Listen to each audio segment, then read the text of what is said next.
Réagissez, Charles Gave, mais j'aimerais quand même que vous me disiez du fond du cœur pourquoi vous pensez que c'est une bonne nouvelle que tout explose. Parce que globalement, c'est ce que vous imaginez et c'est presque ce que vous avez l'air de souhaiter. Pour moi, c'est un peu ce qui est en train de se passer en Europe. C'est une atteinte totale à la démocratie. C'est-à-dire qu'on a transféré toute une série de pouvoirs à des gens non élus. Et que ces gens sont non élus, le pouvoir monétaire, oui. Le pouvoir monétaire, le pouvoir sur les frontières, le pouvoir sur toute une série de... La justice britannique est maintenant soumise à la justice européenne, c'est-à-dire qu'elle est inférieure à la justice européenne. Le Parlement britannique, les décisions qu'il prend, si c'est attaqué en Cour de justice européenne et s'ils perdent, eh bien, la Cour de justice l'emporte sur le Parlement britannique. C'est-à-dire que les Britanniques ont perdu toute leur souveraineté.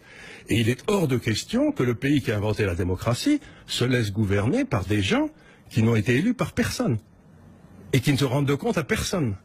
Donc, si vous voulez, c'est ça le débat, c'était, est-ce que vous voulez être gouverné par des démocrates de chez vous que vous pouvez virer, ou est-ce que vous voulez être géré par des technocrates que vous pouvez pas virer? Et les Anglais ont dit, en bon anglais, et je l'avais annoncé, j'ai écrit toute une série de papiers en disant, le Brexit va avoir lieu, parce que les Anglais, ils ne choisiront pas toujours l'international, le grand large, mais ils choisiront toujours la démocratie, puisque c'est eux qui l'ont inventé. Or, aujourd'hui, les gens ne se rendent pas compte, mais nous ne sommes plus en démocratie. Ça fait un petit moment. J'ai pas l'impression de vivre dans une dictature tout de même. Mais vous vivez dans une dictature mâle.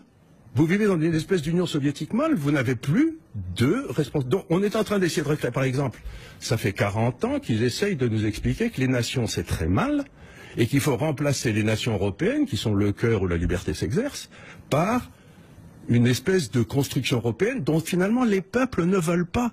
Et ce qui me tue avec tout ce qui se passe en ce moment, c'est que on est en train de violer les peuples. Jamais on a demandé au peuple, est-ce que vous voulez que votre justice soit mise sous les ordres de Bruxelles? Jamais. C'est un discours aujourd'hui qui est un leitmotiv dans toutes les formations eurosceptiques européennes, de UKIP, Front National, même Front de gauche à la limite en France, pareil pour Alternative for Deutschland. Il est vrai ce discours. Donc ça correspond à une réalité. Donc pour vous, la bonne nouvelle, c'est qu'enfin on a appuyé sur le bouton. On a fait tomber le deuxième mur de Berlin.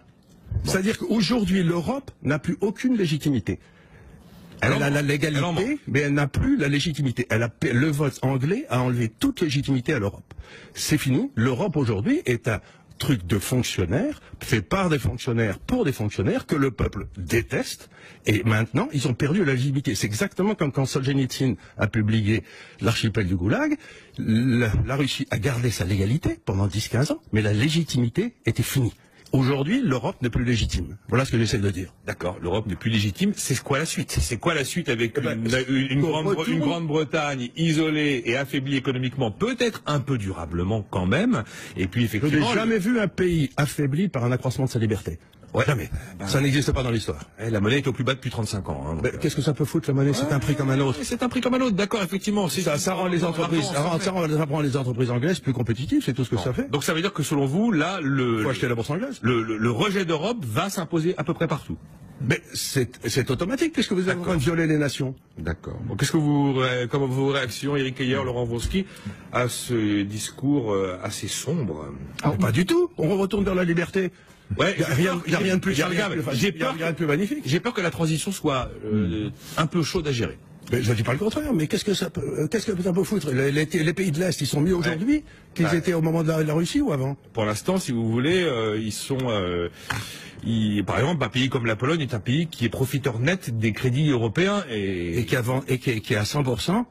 Et qui a aujourd'hui un gouvernement à 100% qui est dans la ligne de ce que je viens de dire. Parce qu'ils savent ce que c'est que de perdre ta souveraineté, les Polonais. C'est-à-dire que la logique des coups de pied dans la fourmilière pour passer à autre chose, si on gère ça comme ça va très mal se passer. Voilà. Il y a des moments où il faut, à partir du moment où vous rentrez dans une dictature, il faut... Vous pouvez pas appeler... Comment ça? À partir du moment où votre système de justice décide et est superposé par un autre système de justice qui n'est contrôlé par personne, ça s'appelle une dictature. Si vous n'avez plus le contrôle de votre justice, vous êtes dans une dictature et l'Europe a pris ça sur elle.